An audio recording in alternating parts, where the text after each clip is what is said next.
जय हिंद दोस्तों।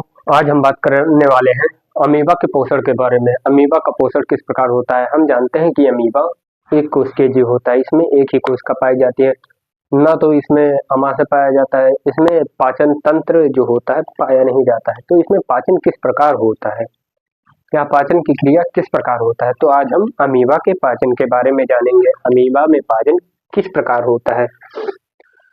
तो अमीबा में जो अंतःग्रहण होता है, जो यह अमीबा भोजन ग्रहण करता है, इसे फैगोसाइटोसिस कहते हैं। फैगोसाइटोसिस कहते हैं। यह किस प्रकार भोजन को एब्जॉर्ब करता है।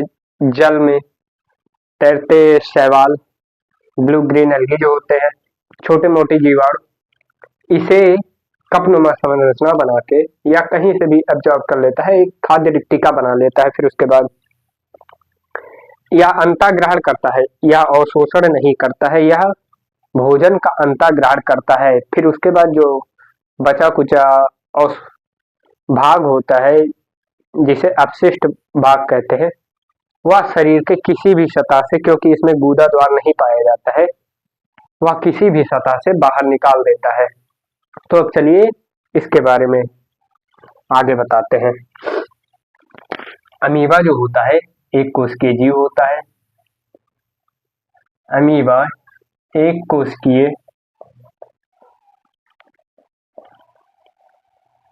जीव होता है।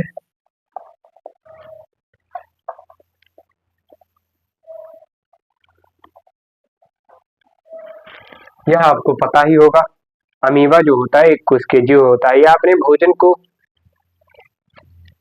यह अपने भोजन का अंतःग्रहण नहीं करता, बल्कि यह अपने भोजन का अवशोषण नहीं करता, बल्कि अंतःग्रहण करता है। यह अपने भोजन को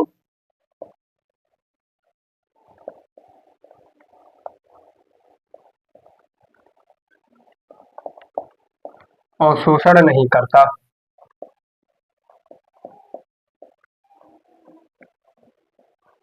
अवशोषण नहीं करता है, बल्कि अंतःग्रहण करता है।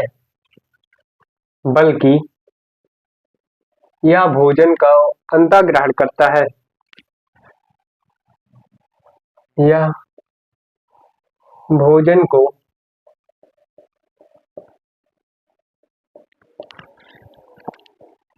अंतःग्रहण करता है।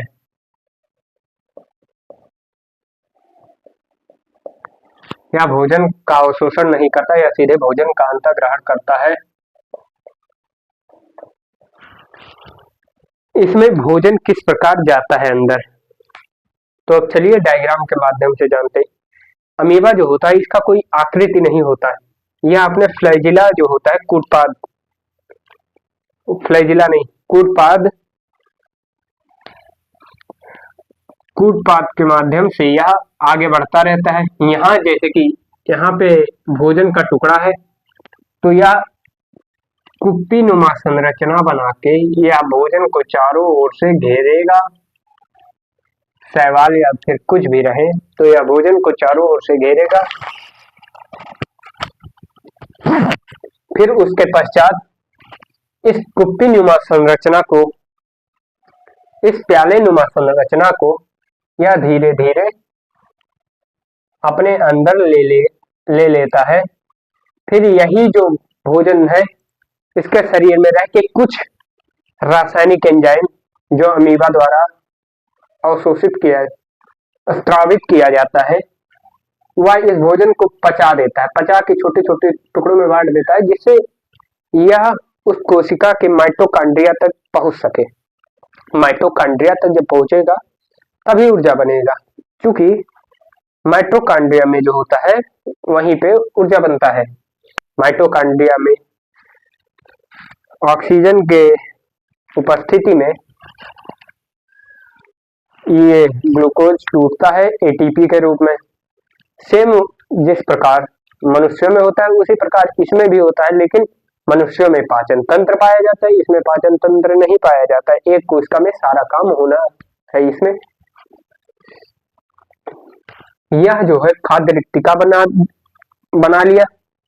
फिर यह जो विक्षेपण यह किस प्रकार करता है, विक्षेपण करना होगा अमीबा को, तो यह इसके बाद यह अपशिष्ट पदार्थ बच गया यहाँ पे, तो यह अमीबा के उस दीवार के निकट आएगा, किसी भी दीवार के निकट आएगा, यह धीरे धीरे इस प्रकार निकट आता रहेगा,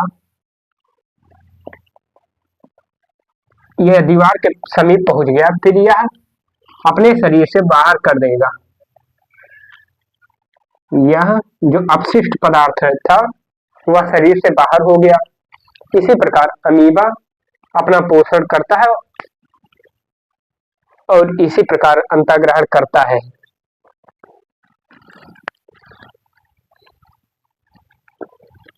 बल्कि यह भोजन को अंतःग्रहण करता है। अंतःग्रहण किस प्रकार करता है यह हमने आपको डायग्राम के माध्यम से बता दिया, तो चलिए अब रिटन माध्यम से भी बताते हैं कैसे यह अंतःग्रहण करता है।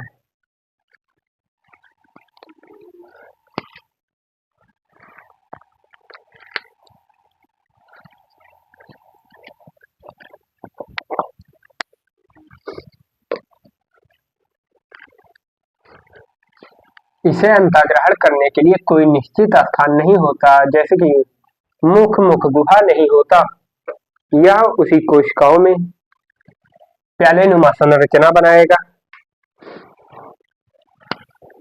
अंतःग्रहण की बात की जाए, अमीबा अंतःग्रहण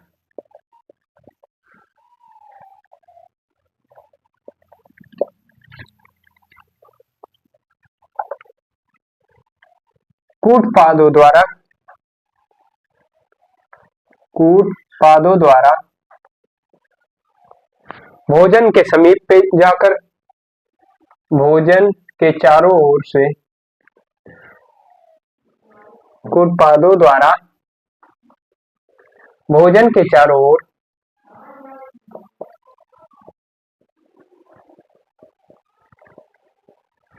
प्यालेनुमा संरचना बना के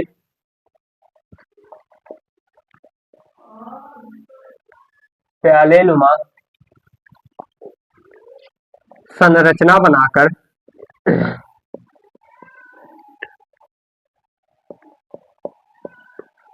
वह धीरे धीरे अपने शरीर के अंदर ग्रहण करता है। संरचना बनाकर वह भोजन के कण को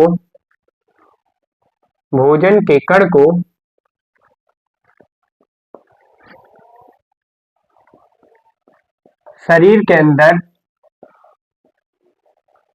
ग्रहण करता है।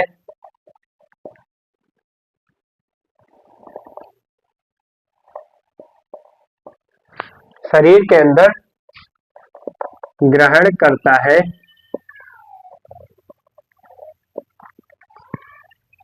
उसके बाद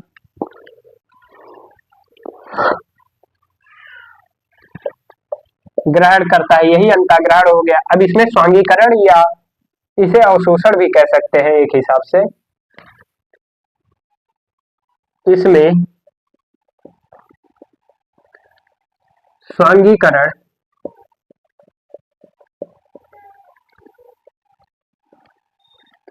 पाचन की बात की जाए, इसमें पाचन जो होता है, कुछ रासायनिक एंजाइम जो अमीबा द्वारा छोड़ा जाता है। पाचन कुछ रासायनिक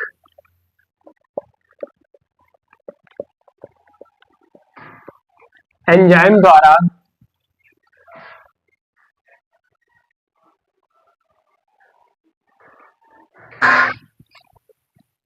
कुछ रासायनिक एंजाइम अमीबा द्वारा छोड़ा जाता है। अमीबा द्वारा छोड़ा जाता है। अमीबा द्वारा भोजन के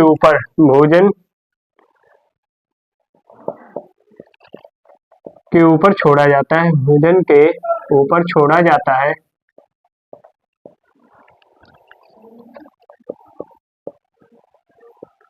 जाता है, जिससे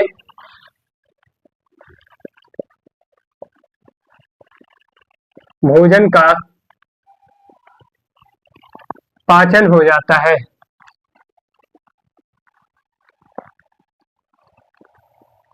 पाचन हो जाता है। रासायनिक एंजाइम जो होते हैं वह भोजन को पचा देते हैं। अब आगे बात किया जाए इसका विक्षेपण किस प्रकार होता है। विक्षेपण अमीबा अपशिष्ट पदार्थ निकालने के लिए निश्चित स्थान नहीं होता। यह अपने शरीर को कूटपातों द्वारा गति करके कोशिका के बाहरी झिल्ली के समीप लाएगा, वह धीरे से फिर बाहर निकाल देगा।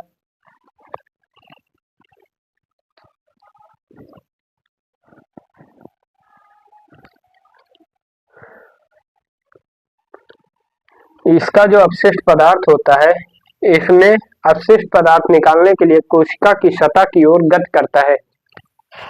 अपशिष्ट पदार्थ को बाहर निकालने के लिए कोशिका की तरफ गति करता रहता है। अपशिष्ट पदार्थ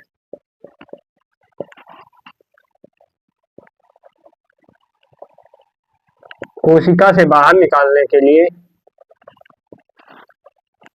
शरीर क्यों नहीं बोले, क्योंकि यह एक कोशिकीय होता है, तो कोशिका बोले या शरीर, बात एक ही है। कोशिका से निकालने के लिए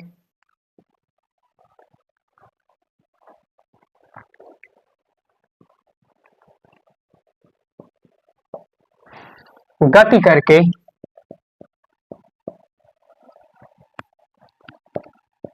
कोशिका सतह के समीप अपशिष्ट पदार्थ को लाता है। कोशिका सतह के समीप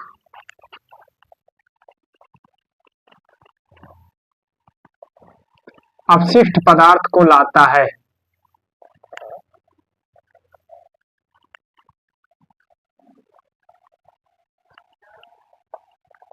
अपशिष्ट पदार्थ को लाता है।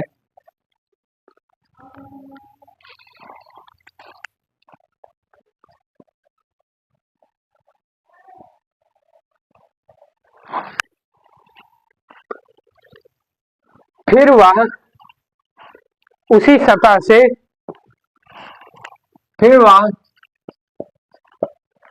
अपशिष्ट पदार्थ को बाहर निकाल देता है या छोड़ देता है। अपशिष्ट पदार्थ को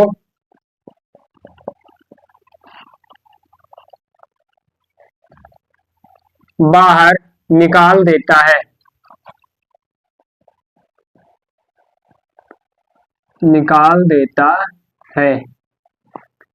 अमीबा में पाचन की पूरा क्रिया विधि हमने आपको बता दिया। अमीबा में पाचन किस प्रकार होता है, इसका विक्षेपण किस प्रकार होता है, इसके बारे में हमने पूरा डिटेल में बता दिया।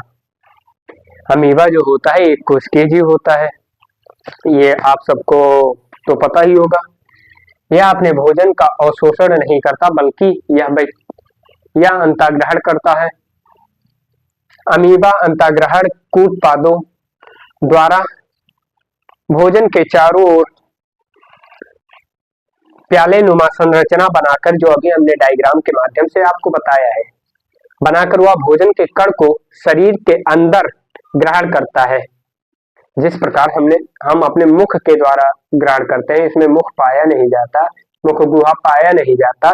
यह अपने शरीर को प्याले नुमा संरचना से घेरती है, फिर उसके बाद भोजन को घेरती है, फिर उसके बाद वह अपने शरीर के अंदर ले लेती है, क्योंकि इसका कोई आकृति नहीं होता। संरचना बनाकर वह भोजन के कण को शरीर के अंदर ग्रहण कर लेता है। अब इसके पाचन की बात की जाए, पाचन कुछ रासायनिक एंजाइम, जो अमीबा में रासायनिक एंजाइम पाए जाते हैं, एंजाइम अमीबा द्वारा भोजन के ऊपर छोड़ा जाता है। अमीबा के ऊपर छोड़ा जाता है, जिससे भोजन का पाचन हो जाता है। ठीक है, अब अपशिष्ट पदार्थ बाहर कैसे निकालते हैं। अपशिष्ट पदार्थ जो होता है वह अमीबा अपने कोशिका के जो सतह होती है, बाहरी झिल्ली एक हिसाब से बोल दे, उसके समीप ले जाता है। जब समीप जाएगा तो वह धीरे से जिस प्रकार वह अंतःग्रहण करा उसी प्रकार पहले संरचना पहले बनाएगा, फिर उससे दूर हटता जाएगा तो उसके बाद वह भोजन के उस अपशिष्ट पदार्थ को बाहर निकाल देगा। तो आज के लिए इतना ही अमीबा में पोषण के बारे में हमने आज जाना। जय हिंद, जय भारत। मिलते हैं हम नेक्स्ट वीडियो में।